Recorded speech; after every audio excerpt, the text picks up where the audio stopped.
నమస్కారం. సంజయ్ సమయం న్యూస్ కి స్వాగతం. హెడ్లైన్ చూద్దాం. టీడీపీ నేతలకు చంద్రబాబు గుడ్ న్యూస్. తెలంగాణలో భూముల ధరలు పెంపు, రేవంత్ సర్కార్ కీలక నిర్ణయం. అమరావతి నిర్మాణంపై నారాయణ కీలక ప్రకటన, మంత్రిగా బాధ్యతలు చేపట్టగానే రాజధాని ప్లాన్ వెల్లడి. తిరుమలలో రద్దీ, భక్తులతో నిండిపోయిన క్యూ కాంప్లెక్స్లు, కిలోమీటర్ల మేర బారులు తీరిన భక్తులు. ఆంధ్రప్రదేశ్లో 5 ఏళ్ల తర్వాత టీడీపీ అధికారంలోకి వచ్చింది. 2019 ఎన్నికల్లో ఘోర ఓటమి తర్వాత తెలుగు తమ్ముళ్లు డీలా పడిపోయారు. అయితే చంద్రబాబు సారథ్యంలో మళ్లీ బౌన్స్ బ్యాక్ అయిన తెలుగుదేశం పార్టీ జనసేన బీజేపీలతో కలిసి మరోసారి అధికారంలోకి వచ్చింది. చంద్రబాబును ముఖ్యమంత్రిగా చూసిన కార్యకర్తలు, అభిమానులు, నేతలు ఆనందంలో మునిగిపోతున్నారు. అలాగే ఇన్ని రోజులు తాము పడిన కష్టానికి ప్రతిఫలం దక్కుతుందని నేతల నుంచి కార్యకర్తల వరకు ఆశిస్తున్నారు. ఈ క్రమంలోనే మంగళగిరిలోని టీడీపీ కార్యాలయాన్ని సందర్శించిన సీఎం చంద్రబాబు నాయుడు తెలుగు తమ్ముళ్లకు గుడ్ న్యూస్ చెప్పారు. ఏపీ ముఖ్యమంత్రి చంద్రబాబు నాయుడు శనివారం మంగళగిరిలోని ఎన్టీఆర్ భవన్ను సందర్శించారు. ఈ సందర్భంగా పార్టీ నేతలతో టెలికాన్ఫరెన్స్ నిర్వహించారు. ఈ కార్యక్రమంలోని బూత్ స్థాయి కార్యకర్తల నుంచి ఎమ్మెల్యేలు, ఎంపీలు, మంత్రుల వరకు పాల్గొన్నారు. ఈ సందర్భంగా నామినేటెడ్ పదవులపై చంద్రబాబు కీలక ప్రకటన చేశారు. త్వరలోనే నామినేటెడ్ పదవులను భర్తీ చేస్తానని ప్రకటించారు. పార్టీ కోసం కష్టపడిన వారికి నామినేటెడ్ పదవులు కట్టబెడతామని నేతలకు హామీ ఇచ్చారు. క్షేత్రస్థాయి నుంచి పార్టీ విజయం కోసం ఎవరు పనిచేస్తారనే దానిపై వివరాలు సేకరిస్తున్నట్లు చెప్పారు. అలాగే మూతపడిన అన్నా క్యాంటీన్లను 100 రోజులుగా తెరుస్తామని చంద్రబాబు స్పష్టం చేశారు.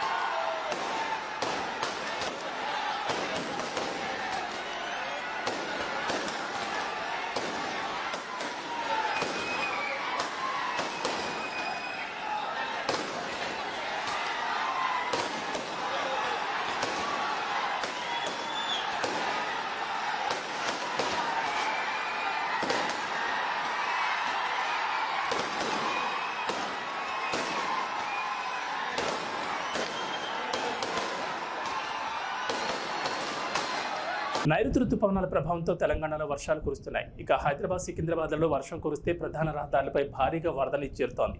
దీంతో ట్రాఫిక్ జామ్తో వాహనదారులు ఇబ్బందులు పడుతున్నారు. ఈ నేపథ్యంలో జంట నగరాల్లో ఎలాంటి ఇబ్బందులు తలెత్తకుండా పటిష్టమైన చర్యలు తీసుకోవాలని ముఖ్యమంత్రి రేవంత్ రెడ్డి అధికారులను ఆదేశించారు. ఉప ముఖ్యమంత్రి బట్టి, మంత్రులు ఉత్తమ్, పొంగులెట్టి, పొన్నం, శ్రీధర్ బాబులతో కలిసి శనివారం సాయంత్రం కమాండ్ కంట్రోల్ సెంటర్ను సందర్శించిన సీఎం అధికారులకు పలు సూచనలు చేశారు.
తెలంగాణలో భూముల ధరల పెంపునకు రేవంత్ ప్రభుత్వం కీలక నిర్ణయం తీసుకుంది. భూముల మార్కెట్ వాస్తవ ధరకు, ప్రభుత్వ ధరకు వ్యత్యాసం ఉండడంతో మార్కెట్ విలువలను సవరించేందుకు ప్రభుత్వం వేగంగా అడుగులు వేస్తోంది. ఈ మేరకు రాష్ట్రంలో ఆగస్టు 1వ తేదీ నుంచి వ్యవసాయేతర భూములు, స్థిరాస్తుల కొత్త రిజిస్ట్రేషన్ల ఛార్జీలు అమల్లోకి రానున్నాయి. రాష్ట్రంలో భూముల మార్కెట్ విలువలను సవరించేందుకు రేవంత్ ప్రభుత్వం ఇటీవల నిర్ణయించిన విషయం తెలిసిందే. సీఎం రేవంత్ అధికారులతో సమీక్ష నిర్వహించి కీలక ఆదేశాలు జారీ చేశారు. అందులో భాగంగా క్షేత్రస్థాయిలో విలువను అంచనా వేసేందుకు స్టాంపులు, రిజిస్ట్రేషన్ల శాఖ కార్యాచరణ ప్రారంభించింది. పాత మార్కెట్ విలువను సవరించి కొత్త విలువను అమల్లోకి తెచ్చేందుకు ఉన్న పరిస్థితులపై అధికారులు అధ్యయనం చేయనున్నారు. ఈ నెల 18న అదనపు కలెక్టర్లు, ఆర్డీఓలతో ఈ శాఖ అధికారులు ప్రైమరీ మీటింగ్ నిర్వహించి కార్యక్రమాన్ని షురూ చేయనున్నారు. దశల వారీగా పరిశీలన పూర్తి చేసి జూలై 1న కొత్త రిజిస్ట్రేషన్ ఛార్జీలను ఫైనల్ చేయనున్నారు. ఆ తర్వాత పలు దశల్లో పరిశీలన పూర్తి చేసి తుది మార్కెట్ విలువలను ఖరారు చేయనున్నట్లు ప్రభుత్వ వర్గాలు వెల్లడించాయి. ఈ నెల 19 నుంచి ఏపీ అసెంబ్లీ సమావేశాలు జరగబోతున్నాయి. ఆంధ్రప్రదేశ్లో కొత్త ప్రభుత్వానికి సంబంధించి పనులు శరవేగంగా జరిగిపోతున్నాయి.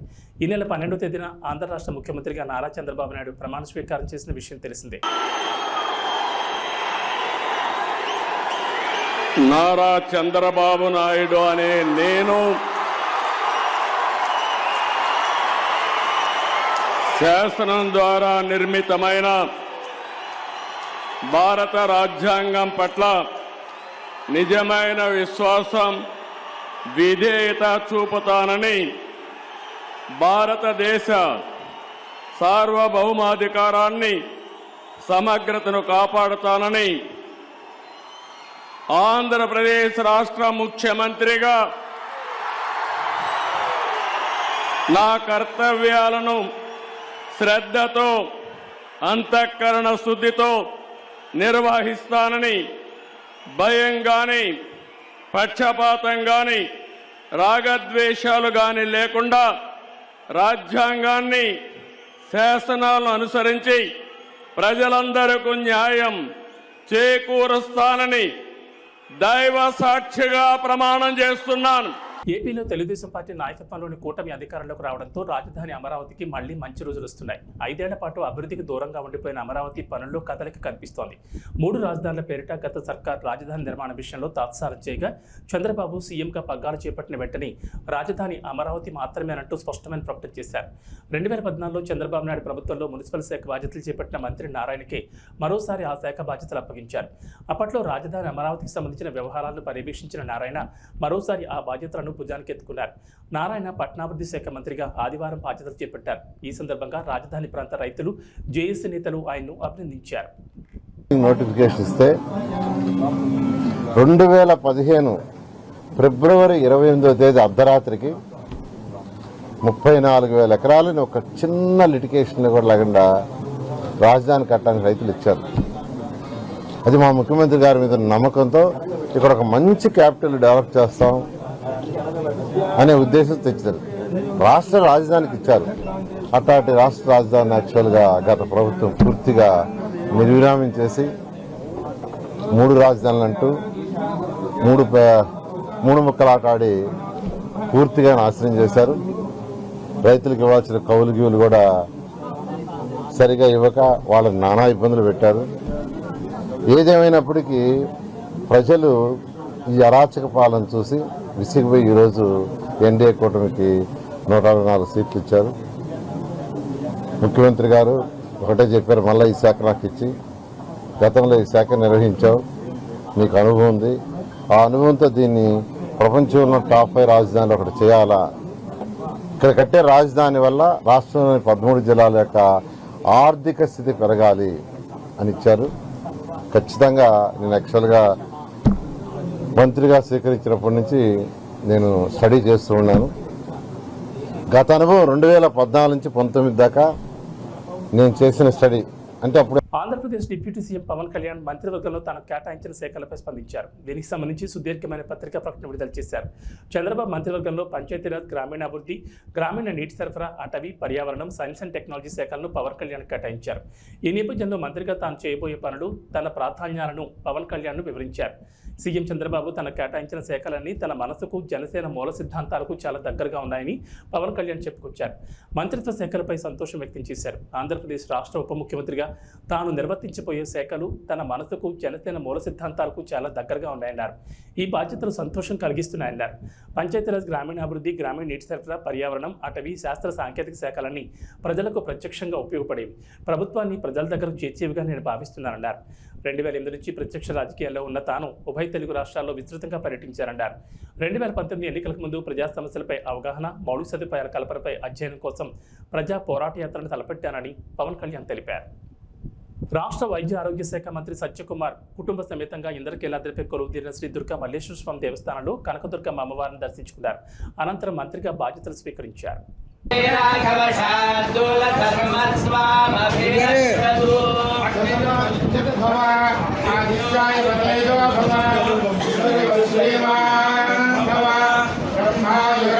భవ వజ్రలాభకం శత సంవత్సరం దుర్గాంబా దేవతానుగ్రహప్రసాదేన ద్రవ్యాపేక్ష పరిపూర్ణా భవంతు సంకల్పసిద్ధిరస్తు సర్వదా దిగ్విజయమస్తు మనోరథా పరిపూర్ణా భవంతు.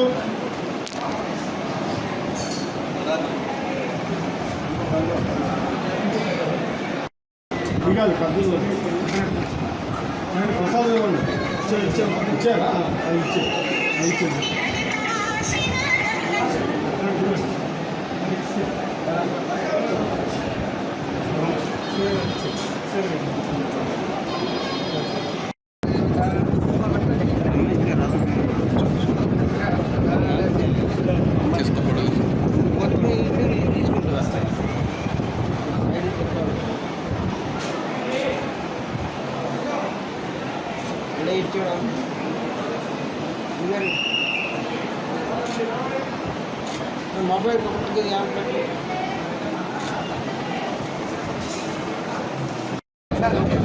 ప్రజాధనంతో ఏర్పాటు చేసిన ఫర్నిచర్ను సొంతానికి వినియోగించుకుంటున్న మాజీ సీఎం జగన్పై కేసు నమోదు చేయాలని కోడెల శివరాం డిమాండ్ చేశారు.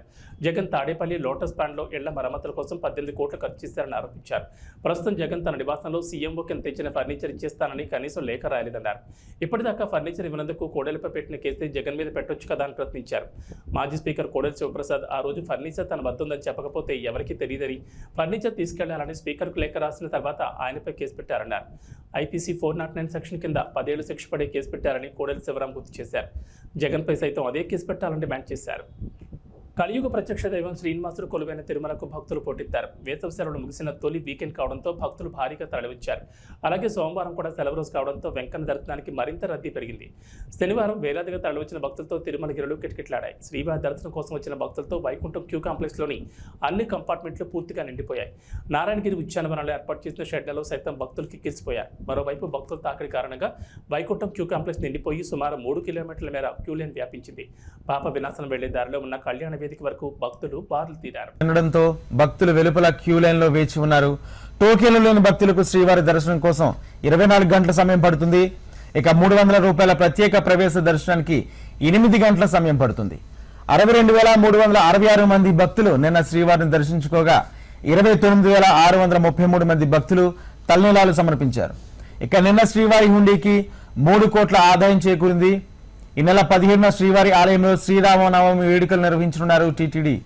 ఈ సందర్భంగా పలు ఆర్జిత సేవలను రద్దు చేశారు. ఏప్రిల్ 18వ తేదీన శ్రీరామ పట్టాభిషేకం నిర్వహించనుంది టీటీడీ. రామ్ డబుల్ స్మార్ట్ నుంచి ఇంతవరకు ఎలాంటి అప్డేట్ రాలేదు. ఆ మధ్య వదిలిన టీజర్ తప్ప ఇంకా ఎలాంటి అప్డేట్ రాలేదు. అసలు ఈ సినిమా షూటింగ్ జరుగుతుందా లేదా అన్న డౌట్లు కూడా అందరికీ కలిగాయి. చివరికి ఈ మూవీ ఉందా అటకెక్కించేశారని అనుకున్నారు. కానీ సడన్గా డబుల్ స్మార్ట్ రిలీజ్ డేట్ను అధికారికంగా ప్రకటించేశారు. ఆగస్టు 25న ఈ చిత్రం విడుదల కాబోతుందట. ఈ మేరకు మేకర్లు పోస్టర్ను కూడా రిలీజ్ చేశారు. ఆగస్టు 15న ఏ తెలుగు సినిమా కూడా పోటీకి దిగుతాం. ఎందుకంటే అల్లు అర్జున్ సుకుమార్ కాంబోలో పుష్ప ది రూల్ రానుంది. అలాంటి రామ్ డబుల్ స్మార్ట్ను రంగంలోకి దించారు. చూస్తుంటే పుష్ప 2 వాయిదా పడేలా ఉందని అందుకే ఆ డేట్ పోతే మళ్ళీ రాదని వెంటనే ఇలా పూరి జగన్నాథ్ రామ్ తమ రిలీజ్ డేట్ ను బ్లాక్ చేసుకున్నట్లుగా అనిపిస్తోంది. మేకర్స్ పోస్ట్ పోన్ చేయనున్నారు అని వార్తలు వస్తున్నాయి. బేసిక్ గా పుష్ప 2 ఆగస్టు 15న రిలీజ్ అవ్వాలి. ఈ మూవీ పోస్ట్ పోన్ అయితే అదే డేట్ లో తమ సినిమాలను రిలీజ్ చేయటానికి కొన్ని సినిమాలు రెడీగా ఉన్నాయి.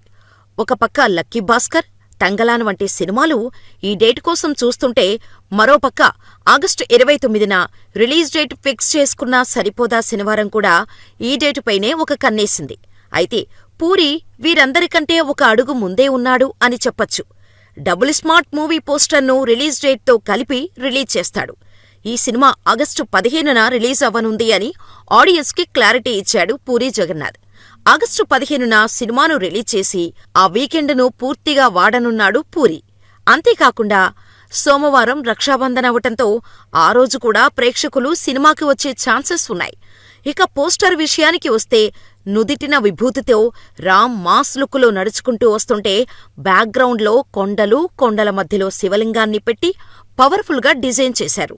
సో పుష్ప 2 పోస్ట్ పోన్ అని టీం కన్ఫర్మ్ చేయకముందే double smart release date fix చేశారు పూరి. తెలంగాణ వ్యాప్తంగా నైరుతి రుతుపవనాలు విస్తరించాయి. అయినా కొన్ని జిల్లాల్లో మాత్రం ఇంకా వర్షాలు కురవడం లేదు. ఇప్పటికే విత్తనాలు విత్తిన రైతులు వాన కోసం ఆకాశం వైపు ఆశగా ఎదురుచూస్తున్నారు. మేఘాలు కమ్ముకుంటున్నాయి తప్ప వనరులు మాత్రం కరుణించడం లేదు. కొన్ని జిల్లాల్లో అయితే వర్షం కురిసి వారం దాటింది. వర్షం కోసం ఎదురుచూస్తున్న రైతులకు వాతావరణ శాఖ గుడ్ న్యూస్ చెప్పింది. తెలంగాణ నుంచి మధ్య బంగాళాఖాతం వరకు ద్రోణి విస్తరించిందని చెప్పారు. ఇది సముద్ర మట్టం నుంచి 3.1 కిలోమీటర్ల నుంచి 5.8 కిలోమీటర్ల మధ్యలో కొనసాగుతుందన్నారు. గాలులు పశ్చిమ దిశ నుంచి తెలంగాణ వైపు వీస్తున్నాయన్నారు. దీని ప్రభావంతో రాబోయే 3 రోజులు తెలంగాణలో తేలికపాటి నుంచి ఓ మోస్తరు వర్షాలు కొన్ని చోట్ల కురిసే అవకాశం ఉందని తెలిపారు. ఇవాళ రేపు రాష్ట్రంలోని కొన్ని జిల్లాల్లో ఉరుములు మెరుపులు ఈదురుగాలులు గంటకు 30 నుంచి 40 కిలోమీటర్ల వేగంతో వీస్తాయన్నారు. భగభగలు కురిపించగా ఆ తర్వాత వాతావరణం ఒక్కసారిగా మారిపోయింది. ఆకాశంలో క్యూములో నింబస్ మేఘాలు కమ్ముకుని ఆకాశానికి చిల్లు పడిందా అన్నట్టుగా భారీ ఎత్తున వర్షం కురిసింది. ఉరుములు మెరుపులతో పాటు ఈదురుగాలులతో వర్షం కురిసింది. దీంతో భాగ్యనగరం మొత్తం తడిసి ముద్దయింది. రోడ్లన్నీ వర్షపు నీటితో నిండిపోయాయి. పలు చోట్లలో రహదారులపై పెద్ద ఎత్తున నీరు నిలిచిపోవడంతో భారీగా ట్రాఫిక్ జామ్ అయింది. దీంతో వాహనదారులు తీవ్ర ఇబ్బందులు పడుతున్నారు.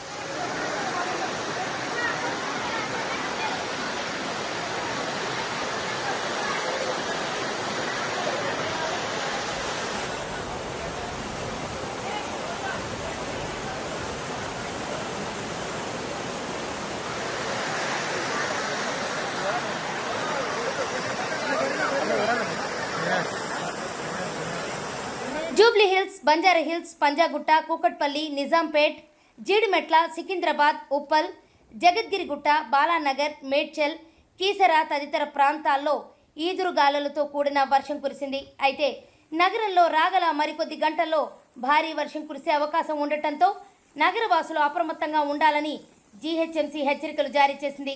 బలమైన ఈదురుగాలులు వీచే అవకాశం ఉందని, ఇప్పటికే వర్షం తీవ్రతతో రోడ్లపై వాహనాలు పెద్ద ఎత్తున నిలిచిపోవడంతో అవసరమైతే తప్ప బయటికి రావద్దని అధికారులు సూచించారు. అలాగే లోతట్టు ప్రాంతాల ప్రజలు అప్రమత్తంగా ఉండాలని హెచ్చరించారు.